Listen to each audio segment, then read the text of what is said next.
Muy buenas noches, bienvenidos a esta emisión de Entre Tres.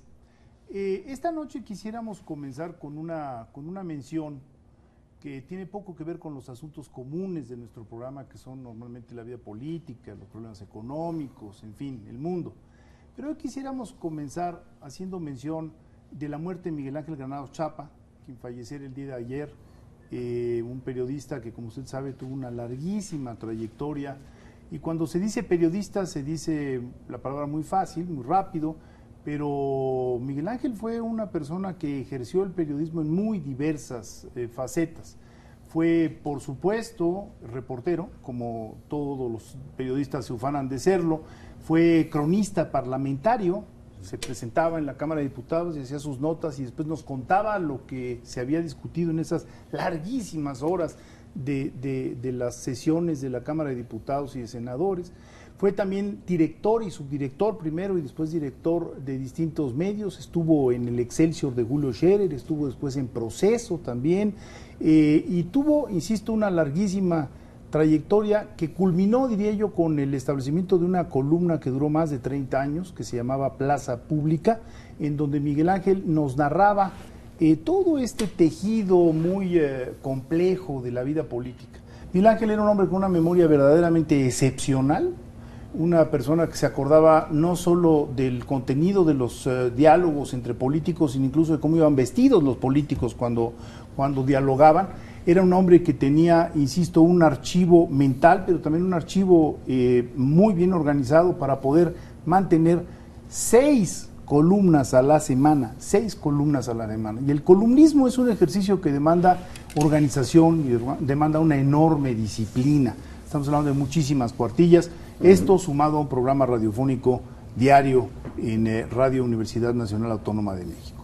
Murió Miguel Ángel Granados Chapa y los tres de alguna manera compartimos plana con Miguel Ángel y no queríamos dejar de mencionar esta pérdida que se sentirá, por desgracia, en el próximo periodo, proceso electoral, en donde nos hará mucha falta Miguel Ángel. Yo creo que también representó un espacio periodístico que creo que es inusual en el mundo en otras latitudes.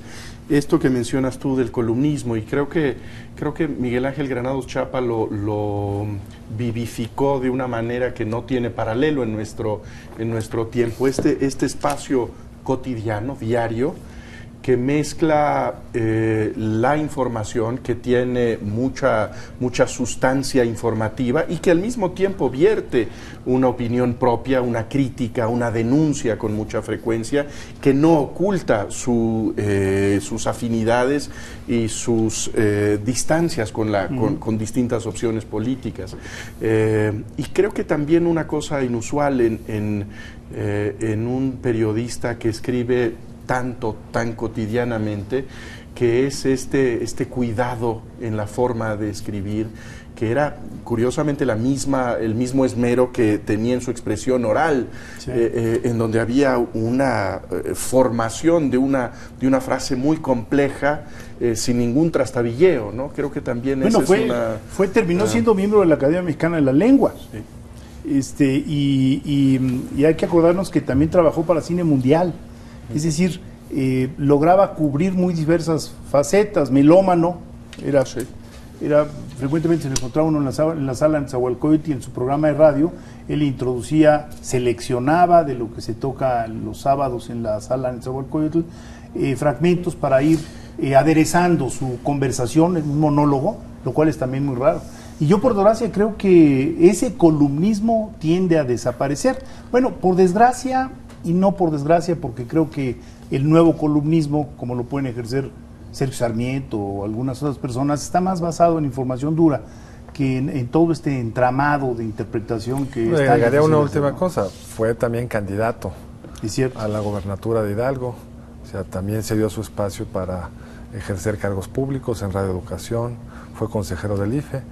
Y ese es uno de los temas que tenemos ahora, entre otros. Sí, yo creo que es parte también de un consejo, en algún sentido que ya recordamos casi como un consejo legendario, este primer consejo independiente anterior al que presidió José Woldenberg y en donde todavía estaba, digamos, la liga con el gobierno federal y en donde hay una generación, digamos, que acude a un llamado de emergencia, creo, el que tuvimos nosotros en la elección del 94, ¿no?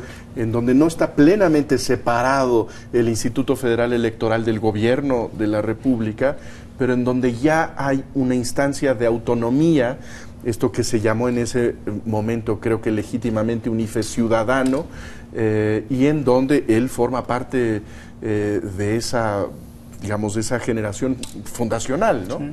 Hoy lo que tenemos frente a nosotros, pues es dramáticamente la posición, digamos, polar, ¿no? Y qué bueno que lo mencionas, porque en realidad fueron esos 6 consejeros que se suponía que no pertenecían y no tenían, digamos, los afectos necesariamente de los partidos políticos, los que echaron a andar el órgano ciudadano, que hoy se demuestra que sí está vinculado a los partidos políticos, no solo vinculado, sino... No solo vinculado, digamos, pero además se demuestra que en el ánimo de descentralizarlo del gobierno, de separarlo, de buscar un mecanismo alejado al presidente de la República en la conformación de este órgano, terminamos en, una partidización, aún peor que antes, digamos, porque ni siquiera está el pudor que puede tener el jefe de gobierno para tratar de mandar ternas o lo que sea un poco más equilibradas, y luego en la parálisis, que es peor. Pero a ver, no tenemos una solución para ese problema. A mí sí me gustaría regresar, digamos, a ese momento y a esas 2 primeras salas del Consejo General del IFE, porque yo creo que sí es válido salir de esta expectativa de que se trataba de ciudadanos sin ninguna afinidad ideológica, sin ninguna cercanía política. Yo creo que ese es un mito que no tenemos por qué seguir adorando. Pero tenía 2 cosas que me parecen muy relevantes. Eran espacios de respetabilidad pública. Independientemente que pudiéramos nosotros tener muy claro que Miguel Ángel Granados Chapa tenía una afinidad con la izquierda, que tenía una posición que hacía explícita cotidianamente, pues nadie podría decir que hubiera hecho algo indigno para beneficiar a su... partido más cercano. Lo mismo de José Woldenberg, de Federico Sertuche.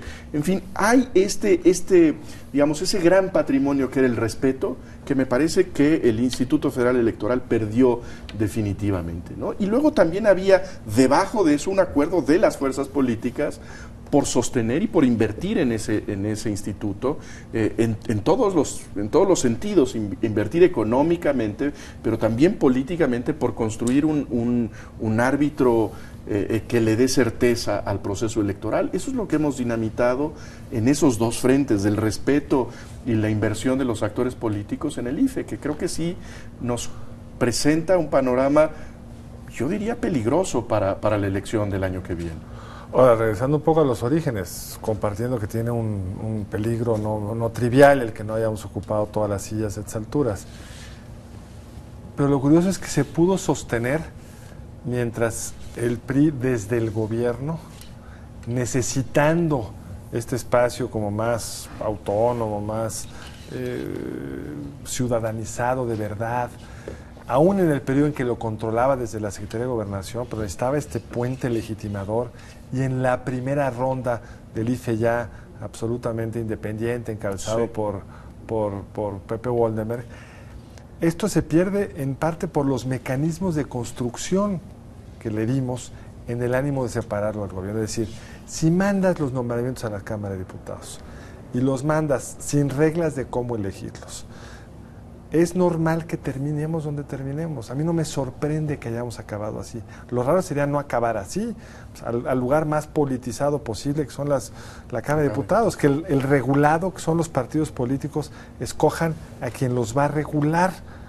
Y se fue dando un círculo perverso, digamos. Yo puse a uno que no era tan cercano a mí como el que tú pusiste, y entonces en la ronda siguiente digo, yo no me quedo atrás y pongo uno peor, y acabamos en una composición que, sobre todo del lado, yo diría, del PRI, digamos, esperan una gran lealtad de aquellos a quienes nombran, y el resultado ha sido pues que se han vuelto muchos de ellos correas de transmisión de los intereses de los partidos. Por ahí anda circulando un estudio de Federico Esteves, un catedrático del Instituto Tecnológico Autónomo de México, en donde se demuestra que esos presupuestos que teníamos de que fulano era cercano a tal partido o al otro, se fueron cumpliendo en el 90% de los casos. Es decir, es falso que hayan sido designados puros. Y el caso de Miguel Ángel es uno de ellos. Bueno, Miguel Ángel terminó siendo muy cercano a la izquierda. Entonces, candidato de la izquierda. Candidato al gobierno del Estado de Hidalgo por la izquierda.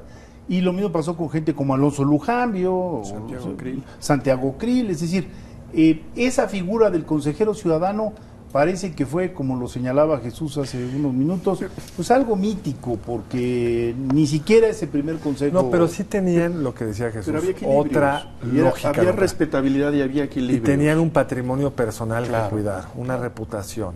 Podían tener sus preferencias, pero no eran estas cosas de algunos que claramente están jugando. Yo lo pregunto, lo lanzo porque creo que la pista que hemos venido siguiendo es errónea. Sí. Es decir, tendríamos que buscar otro mecanismo de selección. Estoy de acuerdo. Ahora, yo no sé si valga la pena insistir en el tema, pero digamos, si hablamos todo el tiempo de la elección del año que viene, pues me parece que sí tenemos que registrar que hay focos naranja o rojos ahí prendidos. Por un lado tenemos un país con altos índices de violencia que hacen que el proceso electoral sea de por sí riesgoso. Y por el otro lado tenemos una autoridad electoral que es muy frágil y que en este momento ya tendría que estar tomando decisiones de una mecánica muy complicada. Tenemos un proceso electoral muy enredado, muy complicado, tiene que movilizar a miles de ciudadanos para la jornada electoral, y si eso no se hace a tiempo, bueno, podemos tener... Pero yo creo que eso no es el riesgo. Ya he hablado con gente que está metida en este IFE, en las anteriores, y la parte de operación mecánica... ¿no? Tienen mucha lana, una burocracia experimentada, aunque les han cargado de esferitas al árbol, se ha vuelto más complicado todo. No parecería que es el problema mayor. El problema mayor es el de legitimidad, el de la cara hacia afuera, de un IFE mochado que te refleja serios problemas que ya mencionamos. Y mi predicción es que ya no se llenaron. O sea, vamos a estar viendo que van a tratar, pero en el fondo los tres partidos están cómodos con este equilibrio. Y no hay una solución posible porque uno quiere tener dos y dejarles al PAN y al PRD uno, y PAN y PRD dicen uno para cada quien. Y como ninguno de los dos tiene ningún incentivo para cambiar su posición, salvo que lograran salirse y decir vamos a nombrar a personajes con otras características, pero se ve complicado porque en el pasado pues lo que ha habido es un círculo en el otro sentido. Pero regreso a lo que planteabas tú del diseño institucional. Eso de que el regulado designa a su regulador, pues es una semilla de conflicto. Es decir, ¿qué ocurriría si otro poder, como podría ser el judicial, interviniera en este asunto? Porque, vamos, siendo los partidos los interesados, pues resulta un poco absurdo que sean los que designan a los... Tienes toda la razón, por eso en muchos países es el Poder Judicial el que califica esto. Digamos, la operación lo hace una oficina burocrática, porque no vienen de una historia como la nuestra, pero la calificación sobre todo es judicial. Endogámico, me parece. Digamos, cuando hablamos del nombramiento del otro, digamos, o del gran árbitro constitucional que es la Suprema Corte de Justicia, creo que tiene sentido el hecho de que tengan que ponerse de acuerdo dos poderes, que hay una participación del presidente y del Senado. En este sentido, no queríamos que hubiera ni siquiera la sombra de la presencia presidencial. No sé si eso siga siendo sensato. El hecho de que haya un poder externo al Congreso, digamos, evidentemente parcial, pero que busque, digamos, una conformación de la pluralidad, a lo mejor sería un aliciente de mayor responsabilidad, ¿no? Se han sugerido cosas como meter más criterios técnicos de no vinculación partidista y luego insacular los 40 que cumplan estas cosas y no hay votación, por suerte. Y la insaculación en principio te debería de dar una representación justa de las distintas personalidades y preferencias políticas. Es el método esencialmente democrático. Exactamente, ¿no? Los griegos lo usaban mucho, nosotros casi no lo usamos, de los pocos lugares que lo usamos en el IFE para la integración de las casillas. Pero en fin, ciertamente ahí tenemos un problema, pero hay muchos otros temas. Sí, bueno, yo quisiera, esto del IFE se inscribe en un fenómeno internacional que resulta realmente muy preocupante, que es lo que se ha dado a conocer, bueno, preocupante y fantástico, entusiasmante, que es los movimientos estos de los indignados, de los jóvenes indignados, que comenzó, como ustedes saben, en la Puerta del Sol, en Madrid, ahí donde estaba precisamente la policía española, y bueno, el fin de semana pasado tuvimos manifestaciones en 82 países y en más de 150 ciudades. Parece que la palabra indignado logró universalizarse en algún sentido, que logró prender una mecha entre jóvenes que más o menos, y digo más o menos, comparten ciertas cuestiones, como pueden ser, por ejemplo, estar siendo afectados en sus estudios, en no poder financiarse sus estudios, ya sea que porque hay recortes estatales, ya sea porque las becas de crédito tienen tasas muy altas, ya sea porque en sus hogares tampoco hay con qué sostener los estudios de los muchachos, demandas, por ejemplo, de vivienda, que no es la primera vez que vemos. ¿Se acuerdan ustedes de estas revueltas estudiantiles y de jóvenes que hubo en París no hace demasiado tiempo? Tenían también este contenido de buscar la vivienda propia para poder independizarse de los padres y también independizar a los padres o liberar a los padres de la carga de los hijos. A mí me parece que es un fenómeno que hay que observar con un enorme detenimiento. En México no ha tenido el jalón que tuvo y que mostró, y la fuerza, el poder que mostró esta semana. Quiero decir que hubo manifestaciones de 200,000 personas en Roma, por ejemplo, y hubo otras de cientos de personas, como la de la Ciudad de México, parece que fueron 250 personas, muy enfocadas en contra, digamos, del cinismo del sector financiero. Y yo creo que ahí encontraron una beta muy interesante. Y muy explicable, sobre todo en los países que tú mencionas, porque en su historia reciente no han tenido estas tasas de desempleo. O sea, en España, que es donde nace el movimiento, los jóvenes traen una tasa de desempleo del 40%. En un régimen donde no están acostumbrados a irse a la economía informal o a migrar, donde ya se habían acostumbrado a un mundo más ordenado de desarrollo profesional, ese 40% además les marca el currículum para toda la vida. No es que en 3 años que mejore la economía, no, ya esos que no se emplearon saliendo de estudiar la van a tener mucho más difícil cuando se recupere la economía. En Estados Unidos anda por alrededor de los 20, es la tasa de desempleo de jóvenes, y como tú decías, en muchos casos invirtieron desde recursos personales o se endeudaron para pagar una educación cuya justificación económica era el trabajo que obtenías después, claro, y era lo que permitía pagar el crédito. Y si a eso le sumas unos banqueros que muy rápido se desembarazaron del apoyo público y se han resistido, sobre todo en Estados Unidos, a una regulación que haría sentido y de límites en los ingresos y salarios, pues el resultado es una tensión que en México no ha pegado, yo creo, porque estamos acostumbrados, es decir, no ha cambiado de forma importante el desempleo de jóvenes, es una situación ya de muchos años, tristemente, pero que en cualquier momento nos puede contagiar. Sí, no es un agravamiento. En cambio, como decías tú, pues estaban ellos acostumbrados a tener había un fluido, digamos, de educación, empleo, ingresos, independencia, y ya se echaba a andar la vida laboral. Y otra cuestión es que son las pirámides poblacionales. A estos jóvenes les va a caer encima el mantener los sistemas de pensiones trabajando, porque varios de estos países, Italia, España, tienen tasas de crecimiento demográfico ya muy deprimidas. Pero lo que dices, Grecia es una especie de luz y fuerza en términos de pensiones. Se pensionan a los 50 altos, no fondearon las pensiones, entonces a la generación siguiente le va a tocar pagarlo y sin trabajo. O sea que es una situación complicada. En el caso de Estados Unidos me parece que también coincide con una novedad histórica también, que es digamos, las tasas de desigualdad que existen en Estados Unidos, que sí es un fenómeno relativamente reciente y que en los últimos años se ha agravado. Están con las desigualdades que tenía Estados Unidos en los 30. Es decir, todo lo que ganaron. Es una desigualdad latinoamericana ya. Casi latinoamericana. ¿No? O sea, una desigualdad que era muy alta antes de Roosevelt, se mejoró dramáticamente con Roosevelt, con el desarrollo de posguerra, y de hace unos 10 años para acá se ha venido agudizando. La diferencia es que antes lo compensabas endeudándote y ahora no, pero parece que tenemos que terminar este corte. Sí, bueno, y tenemos, ya está aquí con nosotros Carlos Orbañanos, que es aspirante a la candidatura del Partido Acción Nacional, y en unos minutos estaremos platicando con él. Nos da mucho gusto estar aquí de regreso en Entre Tres con un invitado, con Carlos Orbañanos, quien es el jefe de la delegación Coajimalpa de Morelos, y quien está pidiendo licencia para competir por cosas distintas, por la jefatura de gobierno de la Ciudad de México. Vamos a discutir con Carlos sobre la ciudad, sus retos, lo que ha hecho en la delegación. No sé por dónde quieren empezar. Bueno, Coajimalpa es una de las delegaciones más extensas y con una presión poblacional brutal. Viéndolo en el largo plazo, has tenido una experiencia muy rica para ser jefe de gobierno. ¿Cómo es tu proyecto? ¿Cómo miras a la Ciudad de México? ¿Qué harías? ¿Qué le propondrías a la ciudadanía? Pues mira, primero gracias por la invitación a los tres, es un honor estar aquí con ustedes. Y yo te diría, Federico, de entrada, creo que cada quien habla como lo va en la feria, como dice el dicho popular. Mi experiencia administrativa en la ciudad ha sido desde el ámbito administrativo como jefe delegacional.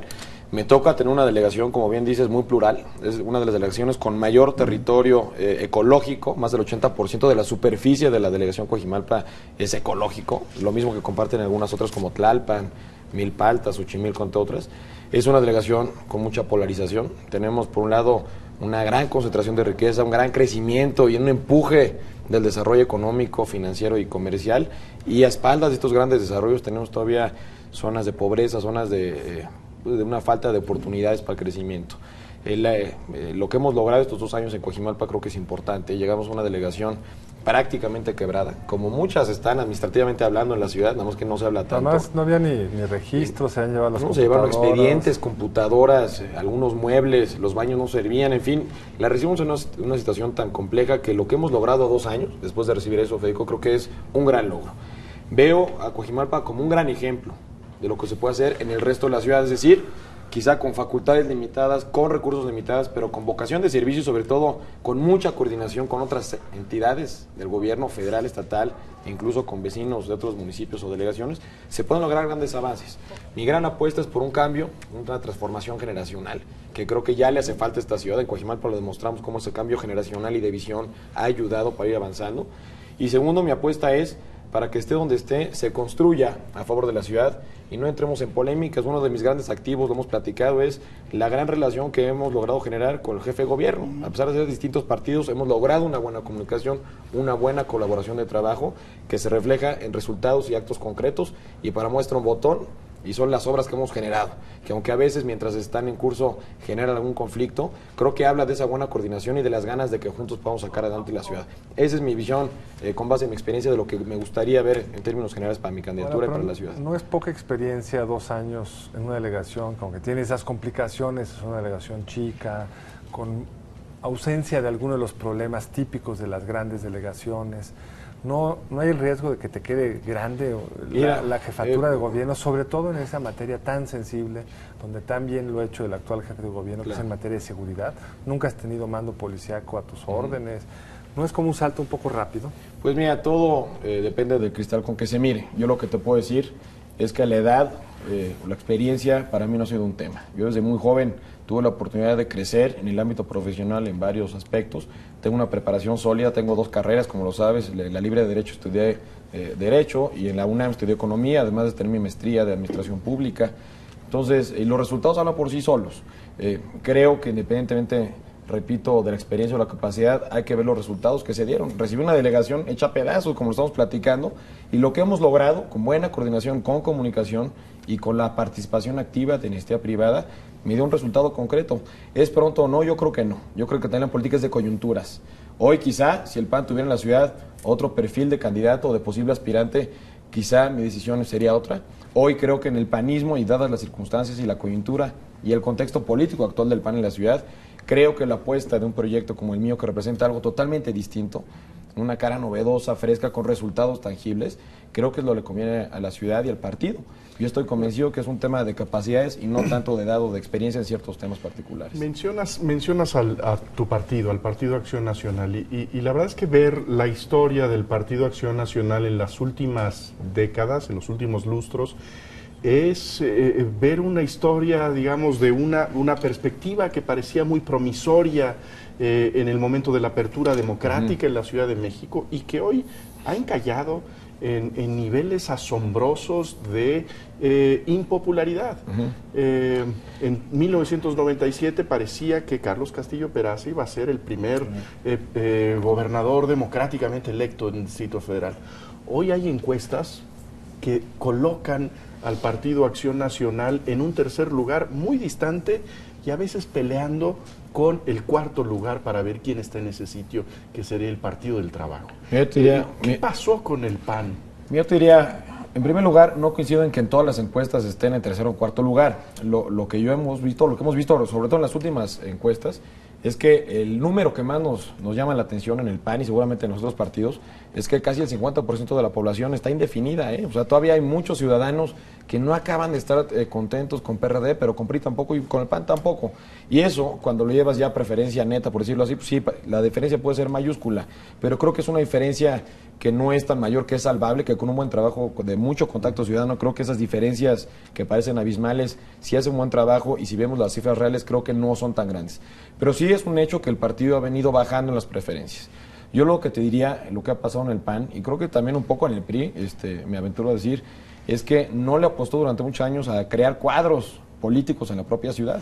Hemos visto cómo el PAN desde el 97 hasta el 2006 tuvo que importar un poco perfiles o liderazgos de otros lugares y no le apostó, diciéndolo en términos futbolísticos, a su propia cantera o sus fuerzas básicas. Creo que del 97 a la fecha hemos venido una serie de funcionarios y de militantes del PAN creciendo y ahorita algunas de esas fuerzas básicas ya empiezan a tener posibilidad de jugar, por decirlo así, en el partido. Y creo que estamos viendo cómo el PAN ahorita, con ciertos cuadros jóvenes como el nuestro y como algunos otros de mis compañeros, estamos empezando a asumir posiciones de liderazgo.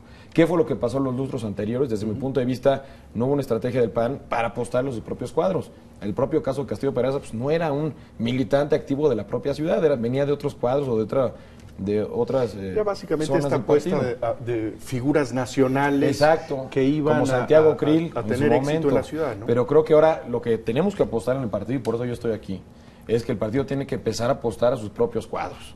Quizá, como decía Carlos, en algunos casos son cuadros que en algunos casos podrían esperar un poco más, no lo dudo, pero hoy el partido tiene en sus jóvenes una gran fortaleza, que sabiendo trabajar de forma unida, creo que el partido en 2012 puede apostar a recuperar algunos espacios y más hacia adelante. Una pregunta, estamos viendo en los hechos un viraje bastante fuerte entre las gestiones de Andrés Manuel López Obrador y la gestión de Marcelo Ebrard. Es decir, Andrés Manuel López Obrador no construyó metro, Ebrard sí. Andrés Manuel López Obrador no se ocupó del drenaje profundo, por si algo, Ebrard sí. Y aunque en el discurso esto no aparece, bueno, pues, cuando se hace el balance de la gestión de Marcelo Ebrard en las encuestas aparece bien evaluada.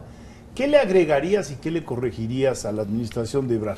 Pues mira, Federico, yo te digo algo que he dicho en público y en privado. Creo que Marcelo Ebrard ha sido un buen jefe de gobierno. Creo que sus resultados ahí están, ¿no? Y ahí es otra de las diferencias. Cuando hay algo bueno, hay que continuarlo. Coajimalpa ha sido un gran ejemplo de que en varios temas de política pública impulsados por Marcelo nos hemos sumado con él y hemos tratado de aportar nuestro propio granito de arena o de ideas. Yo te diría ¿qué haríamos? Bueno, de entrada trabajaríamos mucho más en la transparencia y en el orden de las finanzas públicas. Creo que lo que yo recibí en Coajimalpa en algunos temas se refleja también en el gobierno de la ciudad. Hay temas de finanzas públicas que estamos incluso estudiando, donde hemos detectado, no diría yo un mal manejo, pero sí tal vez un desequilibrio. La ciudad está creciendo mucho en su deuda como otros estados, ¿sí? Creo que ha habido un desequilibrio en esa naturaleza. Entonces, de entrada yo te diría, me iría a temas de fondo como es poner el orden financiero, meterte mucho más a temas de transparencia. Y otro tema que yo se le seguirá apostando es transporte público masivo. Creo que Marcelo con sus capacidades le ha apostado, pero creo que ha faltado un poco más. Marcelo le sigue apostando a algunas obras para beneficio de los automovilistas. Yo, desde mi punto de vista en movilidad, por ejemplo, un tema en particular, le apostaría mucho al crecimiento de la movilidad masiva, transporte público, pero en términos generales yo creo que tendría muchas de esas políticas, pero también con una visión de una generación menor. Marcelo, hay que recordar que lleva en la ciudad, ¿cuántos? Más de 20 años, ¿no? Sí. Ustedes saben mejor que yo. Entonces creo que también este cambio de visión, el impulsarlo con otros bríos, con otra generación, con otro tipo de cuadros, le vendría muy bien a la ciudad, Federico. Pero eso es un poco retórico, yo creo que hay que aterrizarlo en cosas más concretas. Digamos, mencionaste más transporte público. Ordenar las finanzas, un tema concreto ahí. Yo creo que una gran irresponsabilidad de Marcelo fue decir, cuando iba de salida, que iba a cancelar la tenencia, que le genera a la Ciudad de México 6,000 millones de pesos, no los van a poder compensar con otros impuestos, se van a ir al Congreso Federal a pedirlos, a ver si los dan. Pero es un tema complicado. ¿Tú regresarías la tenencia a la Ciudad de México? Primero lo platicamos incluso con él y con Mario Delgado, cuando todavía era secretario de Finanzas, y ahora con Armando López Cárdenas, el nuevo secretario. Y mi postura, creo que, desaparecer de manera responsable la tenencia sin antes ver de dónde se van a llegar esos recursos, creo que para mí es un error. Creo que sí la ciudad debe ser mucho más creativa, tan incluso en el tema impositivo, en el tema de recursos. En Coajimalpa lo hemos demostrado cómo, con base en muy limitadas facultades en materia financiera y tributaria, hemos logrado gestionar y traer más recursos. Para la ciudad, concretamente, te diría, el tema de la tenencia yo lo hubiera analizado mucho mejor, o encontrar algunas alternativas. Se hablaba de un impuesto verde en términos de automóviles que no tuvieran ciertas características puntuales, ecológicamente hablando, etcétera, imponer ahí también un tipo de impuesto, etcétera. Pero sí creo que el tema de las finanzas hace un tema relativamente irresponsable, son de los temas que yo cambiaría. Bueno, creo que tenemos que hacer un corte. Vamos a un corte y seguimos platicando con Carlos Orbañanos, quien ambiciona ser el jefe de gobierno de la Ciudad de México. Bueno, seguimos hablando con Carlos Orbañanos, que todavía está al frente de la delegación Coajimalpa y que tiene como perspectiva inmediata buscar la candidatura del PAN a la jefatura de gobierno del DF. Cuando pensamos hoy en el Distrito Federal a nivel nacional, parece que es una especie de isla de seguridad. Esto que durante mucho tiempo pensábamos que era uno de los núcleos de mayor violencia y delincuencia e inseguridad, hoy parece ser vista como una isla de seguridad. Pero al mismo tiempo lo que vemos es que esta condición es terriblemente precaria, que esto se puede descomponer muy rápidamente, si no es que empieza ya a descomponerse. En el contexto nacional de terrible inseguridad y de violencia, ¿cuál sería tu diagnóstico sobre la situación de la seguridad en el Distrito Federal? ¿Qué hay, en dónde habría que insistir y qué habría que modificar para esto? Pues mira, te diría, en términos generales, creo que las percepciones hablan por sí solas. La percepción de la ciudadanía en general, de la ciudad, pero también del resto del país, es una percepción positiva sobre la seguridad pública en la ciudad. Algunos indicadores tal vez no nos muestran lo mismo, que es otro tema, ¿no? ¿Cuáles? Los indicadores en algunos delitos de la ciudad, concretamente vinculados a violencia familiar y otros delitos de la ciudad, han ido en aumento. Pero en términos generales yo creo que seguridad es igual a percepción, y ahí se ha hecho una gran labor. También les quiero decir, con base otra vez en mi propia experiencia, que lo que se ha logrado en algunas delegaciones, sobre todo en la nuestra, es una buena coordinación entre la policía de la ciudad y la policía federal, incluso en temas de investigación o de información. Por eso Coajimalpa hoy es la segunda ya delegación en términos de seguridad pública. Vamos en segundo lugar. Somos la única que recibió hace 3 semanas el certificado de comunidad segura, otorgado por el Instituto Karolinska de Suecia, que son los que avalan los premios Nobel de la Paz. Y estamos trabajando ¿con qué? Con información y comunicación. Regreso a lo primero que decía en el bloque anterior. Una buena comunicación y buena coordinación creo que son la clave. Y creo que en el caso de la ciudad, con el doctor Mondragón y sus pares a nivel federal, creo que se ha logrado una buena comunicación. Ahora, ¿cuáles son los temas pendientes de la ciudad? Yo te diría, falta mucho más trabajo en la policía de proximidad, o los elementos de policía barrial, como se les llama en otros lugares. Creo que en muchas de las colonias de la ciudad no hay una vinculación de la figura de seguridad pública o de autoridad con el ciudadano. Es una desvinculación total en la que creo que sí hay que trabajar mucho. Coajimalpa logramos en los primeros meses hacer un programa piloto de vincular muchos de los liderazgos sociales y darles un tipo de autoridad o vinculación directa con los coordinadores de sector, que no nos funcionó mucho. ¿Por qué? Porque los cambios en los sectores venían cada mes o cada 5 meses, entonces finalmente no logras mantener una buena comunicación. Yo mejoraría por mucho esa buena vinculación, esa buena relación, y algo que creo que sí se ha hecho bien en la ciudad es mantener el mando único sobre los elementos de la policía. ¿Qué es lo que yo haría además? Dotaría a las delegaciones con algunas facultades, no de procuración de justicia ni de control de los elementos de seguridad, pero sí los dotaría, por ejemplo, de elementos de vía pública, de vialidad, etcétera, para que mantengan el orden en la vía pública. Aparte de la seguridad, consiste en mantener un cierto equilibrio en la vía pública, en las vialidades, y creo que ahí sí las delegaciones estamos totalmente, digamos, desprotegidas. En ocasiones hemos tenido problemas en Coajimalpa, que hay un bloqueo, que hay alguna manifestación, y depende 100% del gobierno central. Creo que se ha avanzado en la ciudad.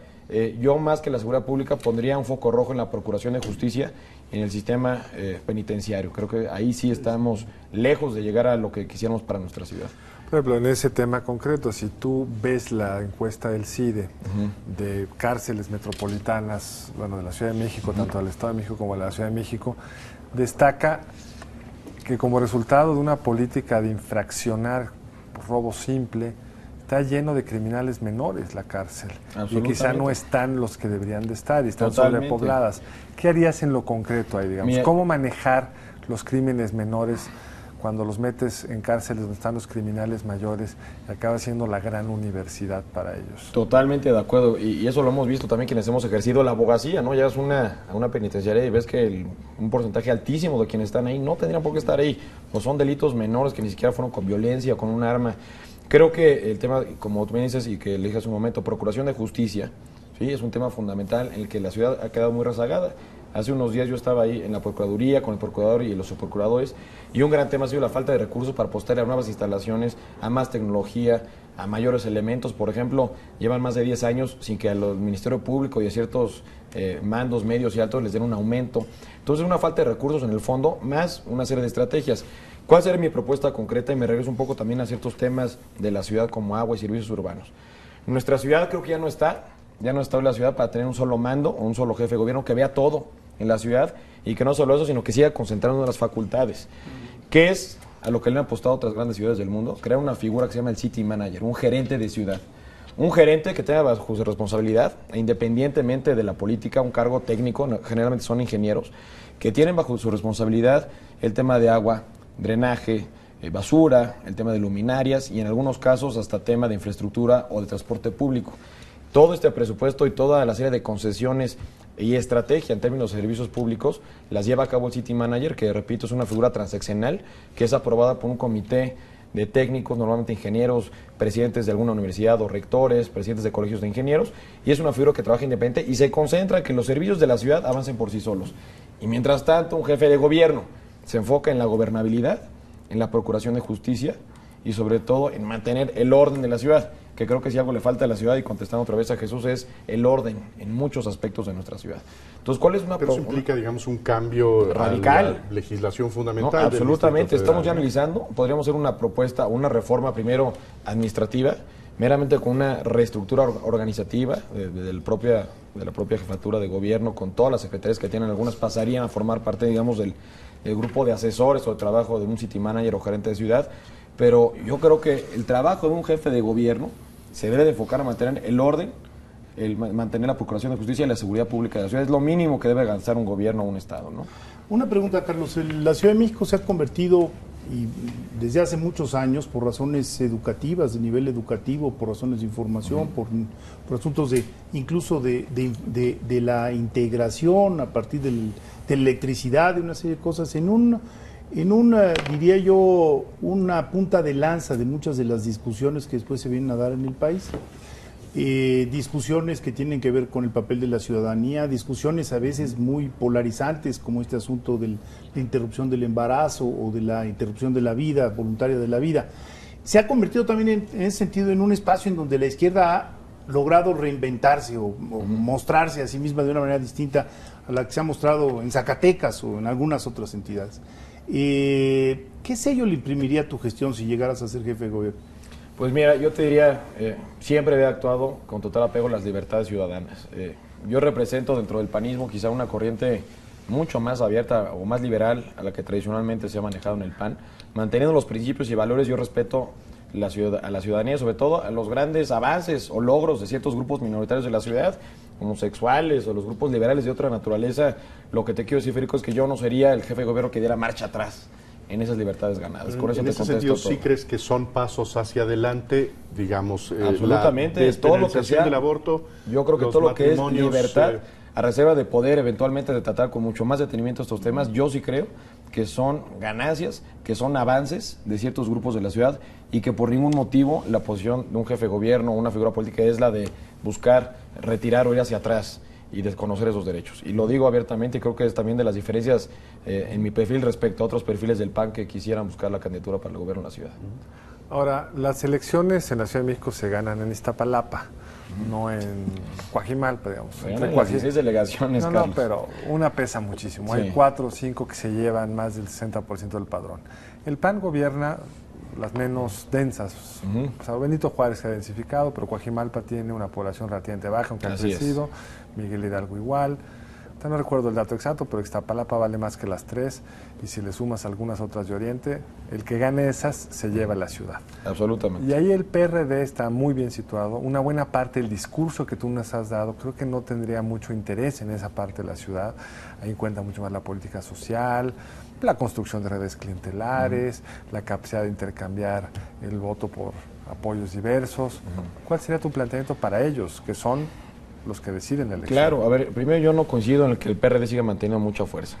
Hace algunos meses que por las noches o fines de semana yo he estado haciendo recorridos en distintas zonas populares, de las 4 delegaciones que tú te refieres que son las más importantes desde el punto de vista de la población, que son Iztapalapa, Gustavo Madero, Álvaro Obregón y Coyoacán y Tlalpan, que están más o menos igual.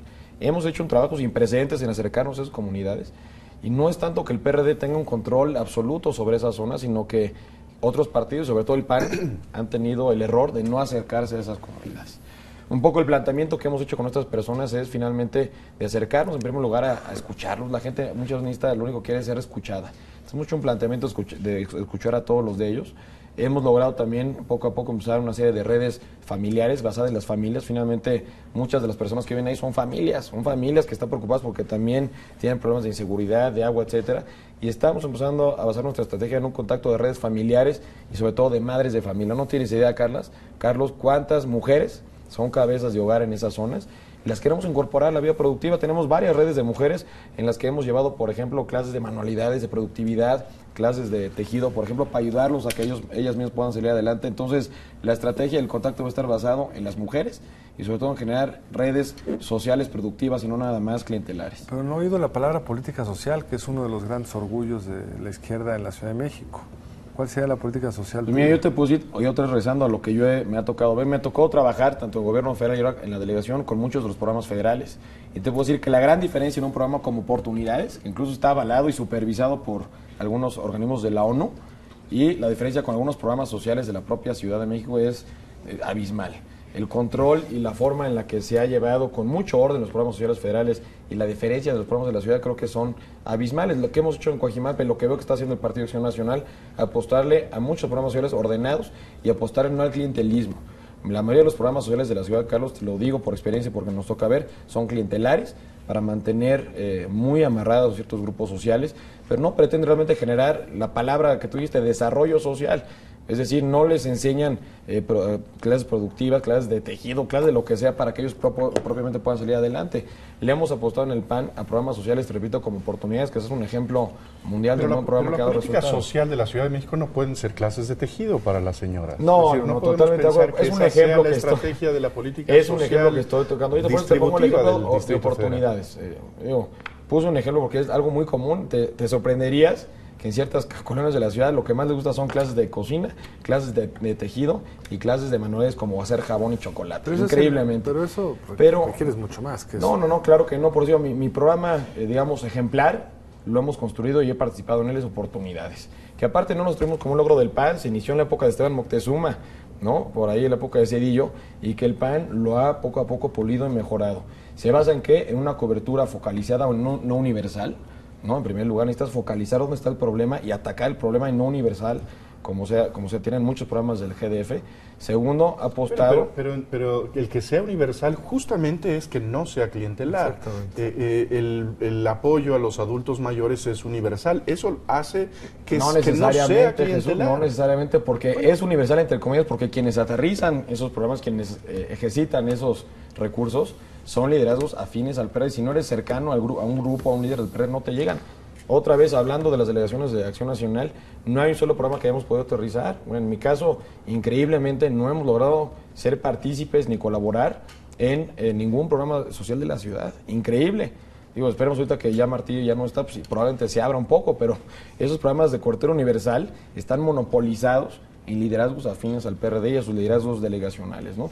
Entonces, no estoy de acuerdo, no necesariamente la universalización es negativa, pero creo que para hacer un mejor trabajo hay que focalizar dónde está el problema y atacarlo con todo, porque parte del problema financiero de la ciudad ha sido que le ha apostado a universalizar todos los programas, y entonces en los últimos 10 años estamos haciendo ese trabajo que le estoy platicando, se ve cómo va subiendo la deuda de la ciudad y la infraestructura de los servicios básicos en cuanto a recursos se refiere va para abajo.